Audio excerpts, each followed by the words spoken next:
उत्तम संयम। संयमनम संयमः अथवा व्रत समिति कषाय दंडेन्द्रियाणाम धारणानुपालन निग्रह त्याग जयाः संयमः। संयमन को संयम कहते हैं। संयमन अर्थात उपयोग को पर पदार्थ से समेटकर आत्मसम्मुख करना, अपने में सीमित करना, अपने में लगाना। उपयोग की स्वसन्मुखता, स्वलीनता ही निश्चय संयम है। अथवा 5 व्रतों का धारण करना, 5 समितियों का पालन करना, क्रोधादि कषायों का निग्रह करना, मन वचन काय रूप 3 दंडों का त्याग करना और 5 इंद्रियों के विषयों को जीतना संयम है। संयम के साथ लगा उत्तम शब्द सम्यक दर्शन की सत्ता का सूचक है। जिस प्रकार बीज के बिना वृक्ष की उत्पत्ति, स्थिति, वृद्धि और फलागम संभव नहीं है, उसी प्रकार सम्यक दर्शन के बिना संयम की उत्पत्ति, स्थिति, वृद्धि एवं फलागम संभव नहीं है। इस संदर्भ में महान दिग्गज आचार्य वीरसेन स्वामी लिखते हैं, सो संयमो जो सम्मा विना भावी न अन्नो। संयम वही है जो सम्यक्त्व का अविनाभावी हो, अन्य नहीं। इस बात को धवला प्रथम पुस्तक में इस प्रकार प्रश्नोत्तर के रूप में दिया गया है। प्रश्न: कितने ही मिथ्या दृष्टि संयत अर्थात संयमी देखे जाते हैं? उत्तर: नहीं, क्योंकि सम्यक दर्शन के बिना संयम की उत्पत्ति ही नहीं हो सकती। संयम मुक्ति का साक्षात कारण है। दुखों से छूटने का एकमात्र उपाय सम्यक दर्शन सहित संयम अर्थात उत्तम संयम ही है। बिना संयम धारण किए तीर्थंकरों को भी मोक्ष प्राप्त नहीं होता। कहा भी है, जिस बिना नहीं जिनराज सीझे तू रुल्यो जग कीच में, एक घड़ी मत विसरो करो नित आयु जम मुख बीच में। निरंतर मौत की आशंका से घिरे मानव को कवि प्रेरणा दे रहे हैं कि संयम को एक घड़ी के लिए भी मत भूलो। संयम विनु घड़ी इक्कु न जाई, क्योंकि यह सारा जगत संयम के बिना ही इस संसार कीचड़ में फंसा हुआ है।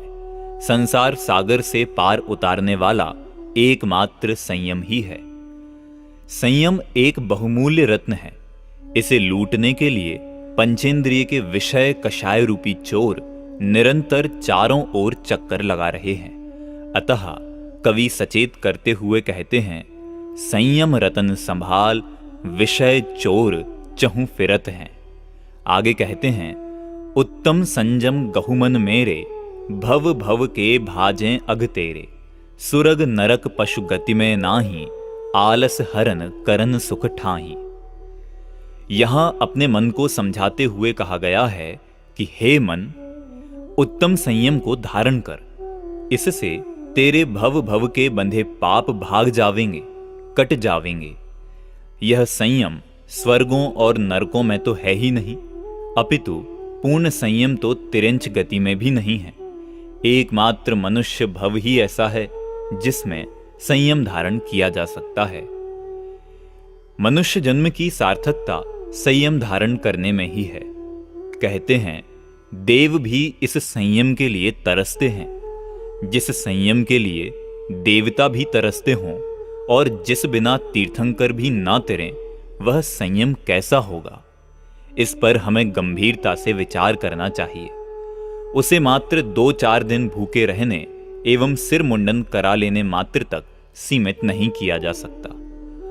संयम 2 प्रकार का होता है, प्राणी संयम और इंद्रिय संयम। 6 काय के जीवों के घात एवं घात के भावों के त्याग को प्राणी संयम और पंचेंद्रियों तथा मन के विषयों के त्याग को इंद्रिय संयम कहते हैं। षटकाय के जीवों की रक्षा रूप अहिंसा एवं पंचेंद्रियों के विषयों की त्याग रूप व्रतों की बात जब भी चलती है, हमारा ध्यान पर जीवों के द्रव्य प्राण रूप घात एवं बाह्य भोग प्रवृत्ति के त्याग की ओर ही जाता है। अभिप्राय में जो वासना बनी रहती है उसकी ओर ध्यान ही नहीं जाता। इस संदर्भ में महापंडित टोडरमल जी लिखते हैं, बाह्य त्रस स्थावर की हिंसा तथा इंद्रिय मन के विषयों में प्रवृत्ति उसको अविरति जानता है। हिंसा में प्रमाद परिणति मूल है और विषय सेवन में अभिलाषा मूल है, उसका अवलोकन नहीं करता, तथा बाह्य क्रोधादि करना उसको कषाय जानता है। अभिप्राय में राग द्वेष बस रहे हैं, उनको नहीं पहचानता। यदि बाह्य हिंसा का त्याग एवं इंद्रियों के विषयों की प्रवृत्ति नहीं होने का नाम ही संयम है, तो फिर देवगति में भी संयम होना चाहिए, क्योंकि 16 स्वर्गों के ऊपर तो उक्त बातों की प्रवृत्ति संयमी पुरुषों से भी कम पाई जाती है। सर्वार्थ सिद्धि के सम्यक दृष्टि अहमिंद्रों के पंचेंद्रियों के विषयों की प्रवृत्ति बहुत कम या ना के बराबर सी पाई जाती है। स्पर्शन इंद्रिय के विषय सेवन अर्थात मैथुन की प्रवृत्ति तो दूर, 33 सागर तक उनके मन में विषय सेवन का विकल्प भी नहीं उठता। सर्वमान्य जैनाचार्य उमा स्वामी ने स्पष्ट लिखा है, परे अप्रविचाराः। 16 स्वर्गों के ऊपर प्रविचार का भाव भी नहीं होता। रसना इंद्रिय के विषय में भी उन्हें 33,000 वर्ष तक कुछ भी खाने पीने का भाव नहीं आता। 33,000 वर्ष के बाद भी जब विकल्प उठता है तो गले से ही अमृत झर जाता है, जबान जूठी तब भी नहीं होती। इसी प्रकार घ्राण, चक्षु, कर्ण इंद्रियों के विषयों का भी अभाव सा ही पाया जाता है। उन्हें जिनेंद्र पंचकल्याणक को देखने, दिव्य ध्वनि सुनने तक का भाव नहीं आता। षटकाय के जीवों की हिंसा का भी प्रसंग वहां नहीं है। कषाय भी सदा मंद, मंदतर और मंदतम रहती है, क्योंकि उनके शुक्ल लेशा होती है। 5 पापों की प्रवृत्ति भी नहीं देखी जाती। यह सब बातें जिनवाणी में यत्र तत्र सर्वत्र देखी जा सकती हैं। कुछ कम बड़ इसी प्रकार की स्थिति नवग्रैव्य के मिथ्या दृष्टि अहमिंद्रों के भी पाई जाती है। जहां एक ओर अहमिंद्रों के बाह्य रूप से षटकाय के जीवों की हिंसा, पंचेंद्रिय के विषयों, कषायों और 5 पाप की प्रवृत्ति नहीं होने पर या कम से कम होने पर भी शास्त्रकार लिखते हैं कि उनके संयम नहीं है, वे असंयमी हैं। वहीं दूसरी ओर अनुवृत्ति मनुष्य श्रावक को देश संयमी ही सही पर संयमी कहा गया है, जबकि उसके अहमिंद्रों की अपेक्षा हिंसा, पंचेंद्रिय के विषयों, कषायों एवं पापों में प्रवृत्ति अधिक देखी जाती है। यद्यपि अनुवृत्ति के त्रस हिंसा का त्याग होता है, तथापि उद्योगी, आरंभी एवं विरोधी त्रस हिंसा से भी वह नहीं बच पाता है। प्रयोजन भूत स्थावर हिंसा तो होती ही है। पंचेंद्रियों के विषयों की दृष्टि से विचार करें तो स्पर्शन इंद्रिय के संदर्भ में यद्यपि वह परस्त्री सेवन का सर्वथा त्यागी होता है, तथापि स्वस्त्री सेवन तो उसके पाया ही जाता है, जबकि अहमिंद्रों के स्त्री सेवन का मन में भी विकल्प नहीं उठता। इसी प्रकार रसनेन्द्रिय के विषय में विचार करें तो ना सही अभक्ष भक्षण एवं खाने पीने की लोलुपता, पर खाता पीता तो है ही। भले ही शुद्ध खान पान ही सही, पर स्वाद तो लेता ही होगा। अहमिंद्रों के तो हजारों वर्ष तक भोजन ही नहीं, स्वाद की तो बात ही दूर है। घ्राण, चक्षु और कर्ण के विषय में भी यही स्थिति है। फिर भी अनुवृत्ति मनुष्य को संयमी कहा है। यदि विषयों की बाह्य प्रवृत्ति के त्याग का नाम ही संयम होता तो फिर वह देवों में अवश्य होना चाहिए था और मनुष्य एवं तिर्यंचों में उसकी संभावना कम होनी चाहिए थी। किंतु शास्त्रों के अनुसार संयम देवों में नहीं, मनुष्यों में है। इससे सिद्ध होता है कि संयम मात्र बाह्य प्रवृत्ति का नाम नहीं, बल्कि उस पवित्र आंतरिक वृत्ति का नाम है जो मनुष्यों में पाई जा सकती है, देवों में नहीं, चाहे उनकी बाह्य वृत्ति कितनी भी ठीक क्यों ना हो। वस्तुतः संयम सम्यक दर्शन पूर्वक आत्मा के आश्रय से उत्पन्न हुई उस परम पवित्र वीतराग परिणति का नाम है जो कि छठे सातवें गुणस्थान में झूलने वाले या उससे आगे बढ़े हुए मुनिराजों के अनंतानुबंधी, अप्रत्याख्यानावरण और प्रत्याख्यानावरण कषाय के अभाव में प्राप्त होती है, तथा जो पंचम गुणस्थानवर्ती मनुष्य और त्रियंचों में भी अनंतानुबंधी व अप्रत्याख्यान कषाय के अभाव में पाई जाती है, तथा अनंतानुबंधी आदि कषायों के सद्भाव में ग्रैव्यक तक के मिथ्या दृष्टि अहमिंद्रों एवं अप्रत्याख्यानावरणादि कषायों के सद्भाव में सर्वार्थ सिद्धि के अहमिंद्रों में नहीं पाई जाती है। सम्यक दर्शन पूर्वक आत्मा के आश्रय से उत्पन्न हुई अनंतानुबंधी आदि 3 या 2 कषायों के अभाव में प्रकट वीतराग परिणति रूप उत्तम संयम जब अंतर में प्रकट होता है, तब उस जीव की बाह्य परिणति भी पंचेंद्रियों के विषयों एवं हिंसादि पापों के सर्वदेश या एक देश त्याग रूप नियम से होती है। उसे व्यवहार से उत्तम संयम धर्म कहते हैं। अंतरंग में उक्त वीतराग परिणति के अभाव में चाहे जैसा बाह्य त्याग दिखाई दे, वह व्यवहार से भी उत्तम संयम धर्म नहीं है। अंतरंग से बहिरंग की व्याप्ति तो नियम से होती है, पर बहिरंग के साथ अंतरंग की व्याप्ति का कोई नियम नहीं है। तात्पर्य यह है कि जिसके अंतरंग अर्थात निश्चय उत्तम संयम धर्म प्रकट होता है, उसका बाह्य व्यवहार भी नियम रूप से तदनुकूल होगा। किंतु यदि बाह्य व्यवहार ठीक भी दिखाई दे, तो भी कोई गारंटी नहीं कि उसका अंतरंग भी पवित्र होगा ही। उत्तम संयम धर्म में 6 काय के जीवों की रक्षा एवं पंचेंद्रिय और मन को वश में करने की बात कही गई है। काय 6 प्रतिपाल, पंचेंद्रिय मन वश करो। किंतु सामान्य जन इसका भी सही भाव नहीं समझ पाते। 6 काय के जीवों की रक्षा में उनका ध्यान पर जीवों की रक्षा की ओर ही जाता है। मैं स्वयं भी एक जीव हूं, इसका उन्हें ध्यान ही नहीं रहता। पर जीवों की रक्षा का भाव करके सब जीवों ने पुण्य बंध तो अनेक बार किया, किंतु पर लक्ष्य से निरंतर अपने शुद्धोपयोग रूप भाव प्राणों का जो घात हो रहा है, उसकी ओर इनका ध्यान ही नहीं जाता। मिथ्यात्व और कषाय भावों से यह जीव निरंतर अपघात कर रहा है। इस महाहिंसा की इसे खबर ही नहीं है। हिंसा की परिभाषा में ही प्रमत्त योगात शब्द पड़ा है, जिसका तात्पर्य ही यह है कि प्रमाद अर्थात कषाय के योग से अपने और पराये प्राणों का व्यपरोपण हिंसा है। इसे ही आचार्य कल्प पंडित टोडरमल जी ने हिंसा में प्रमाद परिणति मूल है कहा है। जब तक प्रमाद परिणति है, तब तक हिंसा अवश्य है, चाहे पर प्राणों का घात हो या ना भी हो। इस संदर्भ में विशेष जानने के लिए लेखक का अहिंसा संबंधी लेख देखना चाहिए। प्रकृत में विस्तृत विवेचन संभव नहीं है। जब हम इंद्रिय संयम के संबंध में विचार करते हैं, तो देखते हैं कि सारा जगत इंद्रियों का गुलाम हो रहा है। यद्यपि सभी आत्माएं ज्ञानानंद स्वभावी हैं, तथापि वर्तमान में हमारा ज्ञान भी इंद्रियों की कैद में है और आनंद भी इंद्रियाधीन हो रहा है। सुबह से शाम तक हमारे सारे कार्य इंद्रियों के माध्यम से ही संपन्न होते हैं।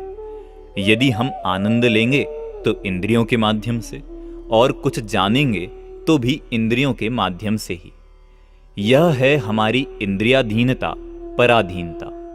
हमारा ज्ञान भी इंद्रियाधीन और आनंद भी इंद्रियाधीन। ज्ञान और आनंद को इंद्रियों की पराधीनता से मुक्त कराना बहुत जरूरी है। तदर्थ हमें इंद्रियों को जीतना होगा, जितेंद्रिय बनना होगा। यहां एक प्रश्न संभव है कि इंद्रियां क्या हमारी शत्रु हैं जो उन्हें जीतना है? जीता तो शत्रु को जाता है। हां, वे हमारी शत्रु हैं, क्योंकि उन्होंने हमारी ज्ञानानंद निधि पर अनधिकार अधिकार कर रखा है। आप यह भी कह सकते हैं, इंद्रियां तो हमारे आनंद और ज्ञान में सहायक हैं। वे तो हमें पंचेंद्रियों के भोगों के आनंद लेने में सहायता करती हैं, पदार्थों को जानने में भी सहायता करती हैं। सहायकों को शत्रु क्यों कहते हो? सहायक तो मित्र होते हैं, शत्रु नहीं। पर आप यह क्यों भूल जाते हैं कि ज्ञान और आनंद तो आत्मा का स्वभाव है। स्वभाव में पर की अपेक्षा नहीं होती। अतीन्द्रिय आनंद और अतीन्द्रिय ज्ञान को किसी पर की सहायता की आवश्यकता नहीं है। यद्यपि इंद्रिय सुख और इंद्रिय ज्ञान में इंद्रियां निमित्त होती हैं, तथापि इंद्रिय सुख सुख है ही नहीं। वह सुखाभास है, सुख सा प्रतीत है, पर वस्तुतः सुख नहीं, दुख ही है। पाप बंध का कारण होने से आगामी दुख का भी कारण है। इसी प्रकार इंद्रियां रूप, रस, गंध, स्पर्श और शब्द की ग्राहक होने से मात्र जड़ को जानने में ही निमित्त हैं। आत्मा को जानने में वे साक्षात निमित्त भी नहीं हैं। विषयों में उलझाने में निमित्त होने से इंद्रियां संयम में बाधक ही हैं, साधक नहीं। पंचेंद्रियों को जीतने के प्रसंग में भी सामान्य जनों का ध्यान इंद्रियों के भोग पक्ष की ओर ही जाता है, ज्ञान पक्ष की ओर कोई ध्यान ही नहीं देता। इंद्रिय सुख को त्यागने की बात तो सभी करते हैं, पर इंद्रिय ज्ञान भी हेय है। आत्महित के लिए अर्थात अतीन्द्रिय सुख और अतीन्द्रिय ज्ञान की प्राप्ति के लिए इंद्रिय ज्ञान की भी उपेक्षा आवश्यक है, इसे बहुत कम लोग जानते हैं।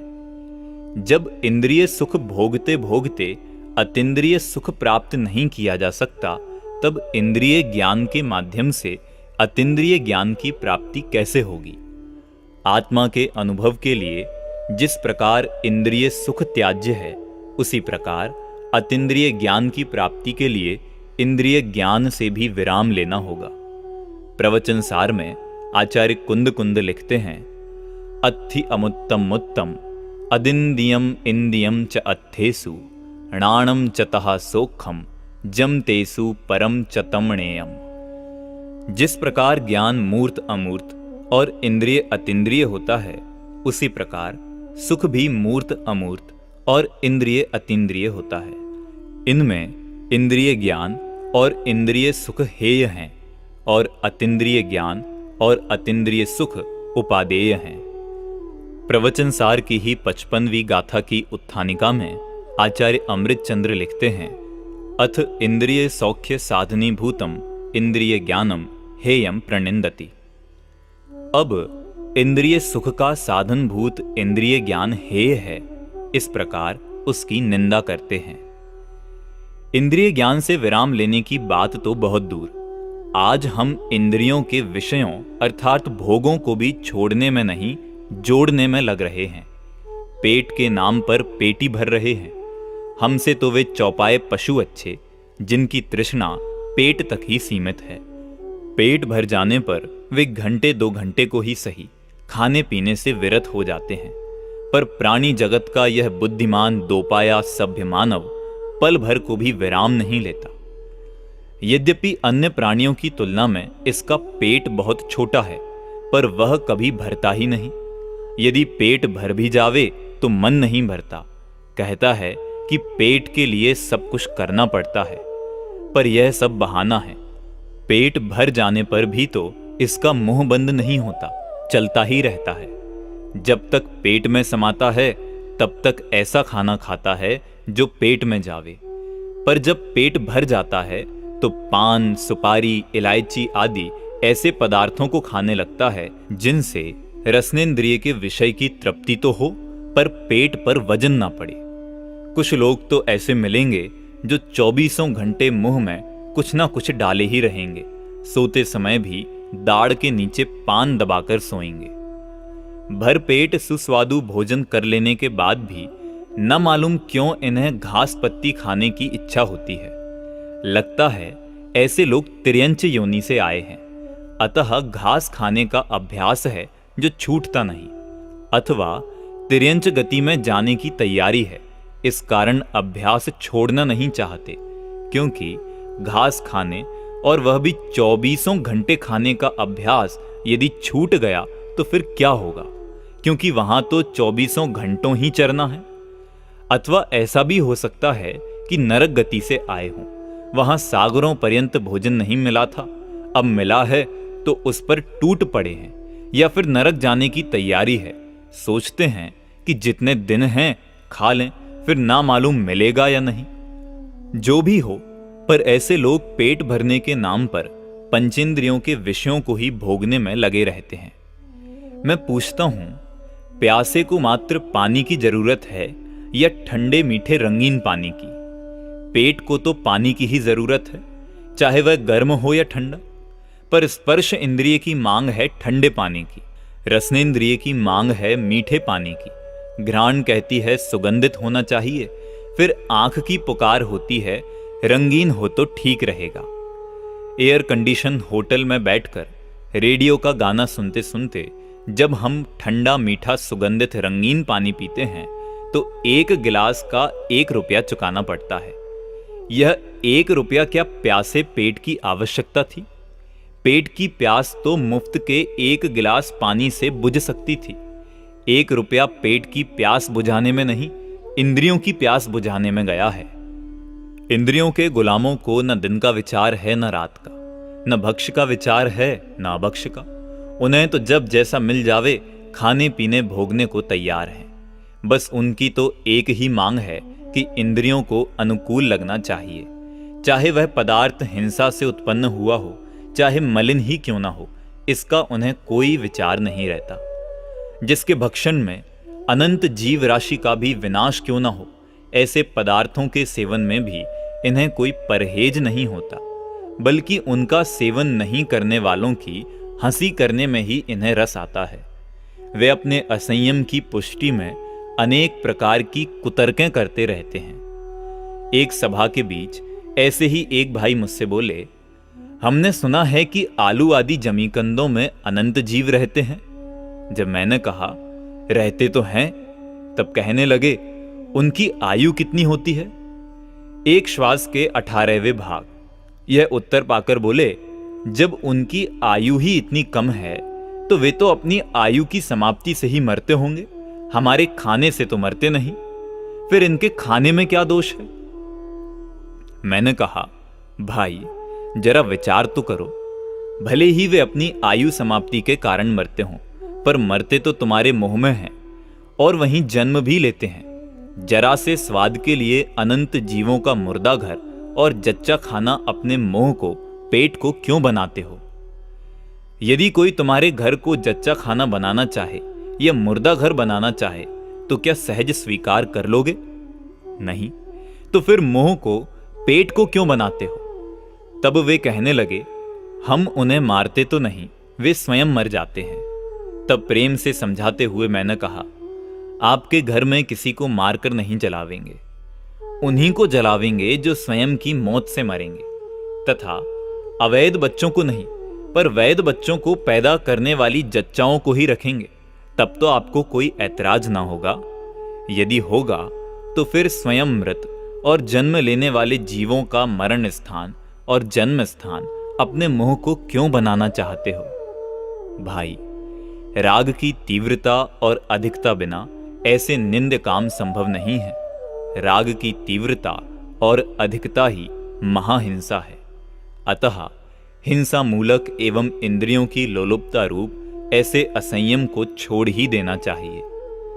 यह बात सुनकर उन भाई ने तो अभक्ष्य भक्षण छोड़ ही दिया, और भी अनेक लोगों ने हिंसा मूलक एवं इंद्रिय ग्रद्धता रूप अभक्ष्य भक्षण का त्याग किया। यद्यपि सारा जगत इंद्रियों के भोगों में ही उलझा है, तथापि वैराग्य का वातावरण पाकर भोगों को छोड़ देना उतना कठिन नहीं है जितना इंद्रियों के माध्यम से होने वाली ज्ञान की बर्बादी रोकना है। क्योंकि इंद्रिय भोगों को तो सारा जगत बुरा कहता है, पर इंद्रिय ज्ञान को उपादेय माने बैठा है।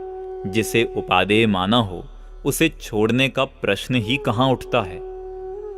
यहां एक प्रश्न संभव है कि इंद्रियों के माध्यम से तो ज्ञान उत्पन्न होता है और आप बर्बाद होना कहते हैं। हां, हम यही कहते हैं और ठीक कहते हैं, क्योंकि ज्ञान की उत्पत्ति तो आत्मा में आत्मा से ही होती है। इंद्रियों के माध्यम से तो वह बाह्य पदार्थों में लगता है, पर पदार्थों में लगता है। इंद्रियों के माध्यम से पुद्गल का ही ज्ञान होता है, क्योंकि वे रूप, रस, गंध, स्पर्श और शब्द की ग्राहक हैं। आत्मा का हित आत्मा को जानने में है, अतः पर में लगा ज्ञान का क्षयोपशम ज्ञान की बर्बादी ही है, आबादी नहीं। अनादिकाल से आत्मा ने पर को जाना, पर आज तक सुखी नहीं हुआ। किंतु एक बार भी यदि आत्मा अपने आत्मा को जान लेता तो सुखी हुए बिना नहीं रहता। यह तो ठीक, पर इससे संयम का क्या संबंध? यही कि संयमन का नाम ही तो संयम है। उपयोग को पर पदार्थों से समेटकर निज में लीन होना ही संयम है, जैसा कि धवल में कहा है और जिसे आरंभ में ही स्पष्ट किया जा चुका है। यह आत्मा पर की खोज में इतना व्यस्त है और असंयमित हो गया है कि खोजने वाला ही खो गया है। पर गेय का लोभी यह आत्मा स्वगेय को भूल ही गया है। बाह्य पदार्थों की जानने की व्यग्रता में अंतर में झांकने की फुर्सत ही नहीं है इसे। यह एक ऐसा सेठ बन गया है जिसकी टेबल पर 5-5 फोन लगे हैं। एक से बात समाप्त नहीं होती कि दूसरे फोन की घंटी टनटना उठती है। उससे भी बात पूरी नहीं हो पाती कि तीसरा फोन बोल उठता है। इसी प्रकार फोनों का सिलसिला चलता रहता है। फोन 5-5 हैं और उनकी बात सुनने वाला एक है। इसी प्रकार इंद्रियां 5 हैं और उनके माध्यम से जानने वाला आत्मा एक है। बाहरी तत्व पुद्गल की रूप, रस, गंध, स्पर्श, शब्द संबंधी सूचनाएं इंद्रियों के माध्यम से निरंतर आती रहती हैं। कानों के माध्यम से सूचना मिलती है कि यह हल्ला गुल्ला कहां हो रहा है। उस पर विचार ही नहीं कर पाता कि नाक कहती है बदबू आ रही है। उसके बारे में कुछ सोचे कि आंख के माध्यम से कुछ काला पीला दिखने लगता है। उसका कुछ विचार करे कि ठंडी हवा या गर्म लू का झोंका अपनी सत्ता का ज्ञान कराने लगता है। उससे सावधान भी नहीं हो पाता कि मुंह में रखे पान में यह कड़वापन कहां से आ गया। रसना यह सूचना देने लगती है। क्या करे यह बेचारा आत्मा? बाहर की सूचनाएं और जानकारियां ही इतनी आती रहती हैं कि अंतर में जो सर्वाधिक महत्वपूर्ण आत्म तत्व विराजमान है उसकी ओर झांकने की भी इसे फुर्सत नहीं है। इंद्रियों के माध्यम से परगेय में उलझा यह आत्मा स्वगेय निज आत्मा को आज तक जान ही नहीं पाया। उसे माने कैसे, उसमें जमे कैसे, रमे कैसे, यह एक विकट समस्या है। आत्मा में जमना रमना ही संयम है। अतः संयम को प्राप्त करने के लिए मात्र इंद्रिय भोगों को नहीं, इंद्रिय ज्ञान को भी तिलांजलि देनी होगी, चाहे वह अंतर मुहूर्त को ही सही। इंद्रिय ज्ञान में उपादेय बुद्धि तो छोड़नी ही होगी। उसके बिना तो सम्यक दर्शन भी संभव नहीं है और सम्यक दर्शन के बिना संयम होता नहीं है। पंचेंद्रिय मन वशकरों का आशय इंद्रियों को तोड़ना फोड़ना नहीं, वरन उनके भोगों एवं उनके माध्यम से होने वाली ज्ञान की बर्बादी को रोकना ही है। यहां एक प्रश्न यह भी संभव है कि आत्मा का स्वभाव स्वपर प्रकाशक है, तो फिर पर को जानने में क्या हानि है? पर को जानना मात्र बंध का कारण नहीं है। केवली भगवान पर को जानते ही हैं। यदि लोकालोक को जानने वाला पूर्ण ज्ञान हो तो फिर पर को नहीं जानने का कोई प्रश्न ही नहीं उठता। पर बात यह है कि छद्मस्तों अर्थात अल्पज्ञानियों का उपयोग एक साथ अनेक और नहीं रहता, एक बार एक गेय को ही जानता है। जब उनका उपयोग पर की ओर रहता है तब आत्मा जानने में नहीं आता, आ भी नहीं सकता। यही कारण है कि पर में उपयोग लगे रहने से आत्मा के जानने में, आत्मानुभूति में बाधा पहुंचती है। दूसरे इंद्रियों के माध्यम से जितना भी जानना होता है वह सब पुद्गल का ही होता है। यही कारण है कि इंद्रिय ज्ञान आत्मज्ञान में साधक नहीं बल्कि बाधक है। पर यह अपने को चतुर मानने वाला जगत कहता है कि अपना पाड़ा यदि दूसरे की भैंस का दूध पी आवे तो क्या हानि है। अपनी भैंस का दूध दूसरों के पाड़े को नहीं पीने देना चाहिए। पर उसे यह पता नहीं है यदि अपना पाड़ा प्रतिदिन दूसरे की भैंस का दूध पीता रहेगा तो एक दिन वह उसी का हो जाएगा, उसी को अपनी मां मानने लगेगा जिसका दूध उसे प्रतिदिन मिलेगा। फिर वह आपकी भैंस को अपनी मां ना मान सकेगा। आप समझते रहेंगे कि आपका पाड़ा दूसरे की भैंस का दूध पी रहा है, पर वह समझता है कि उसकी भैंस को बच्चा मिल गया है। इसी प्रकार निरंतर पर को ही जानने वाला ज्ञान भी एक तरह से पर का ही हो जाता है। वस्तुतः आत्मा को जानने वाला ज्ञान ही आत्मा का है, आत्मज्ञान है। पर को जानने वाला ज्ञान एक दृष्टि से ज्ञान ही नहीं है, वह तो अज्ञान है, ज्ञान की बर्बादी है। लिखा भी है, आत्मज्ञान ही ज्ञान है, शेष सभी अज्ञान, विश्व शांति का मूल है, वीतराग विज्ञान। संयम की सर्वोत्कृष्ट दशा ध्यान है। वह आंख बंद करके होता है, खोलकर नहीं। इससे भी यही सिद्ध होता है कि आत्मानुभव एवं आत्मध्यान इंद्रियातीत होता है। आत्मानुभव एवं आत्मध्यान रूप संयम के लिए इंद्रियों के प्रयोग की आवश्यकता नहीं है। इंद्रिय ज्ञान को भी हे मानने वाले आत्मार्थी का जीवन अमर्यादित इंद्रिय भोगों में लगा रहे, यह संभव नहीं है। कहा भी है, ज्ञान कला जिसके घट जागी, ते जग माही सहज वैरागी, ज्ञानी मगन विषय सुख माही, यह विपरीत संभवै नाही। उत्तम संयम के धारी महाव्रती मुनिराजों के तो भोग की प्रवृत्ति देखी ही नहीं जाती। देश संयमी अनुव्रती श्रावक के यद्यपि मर्यादित भोगों की प्रवृत्ति देखी जाती है, तथापि उसके तथा अव्रती सम्यक दृष्टि के भी अनर्गल प्रवृत्ति नहीं होती। आत्मा के आश्रय से उत्पन्न होने वाला अंतर्बाह्य उत्तम संयम धर्म हम सबको शीघ्रातिशीघ्र प्रकट हो, इस पवित्र भावना के साथ विराम लेता हूँ और भावना भाता हूँ कि वो दिन कब पाऊँ, घर को छोड़ वन जाऊं।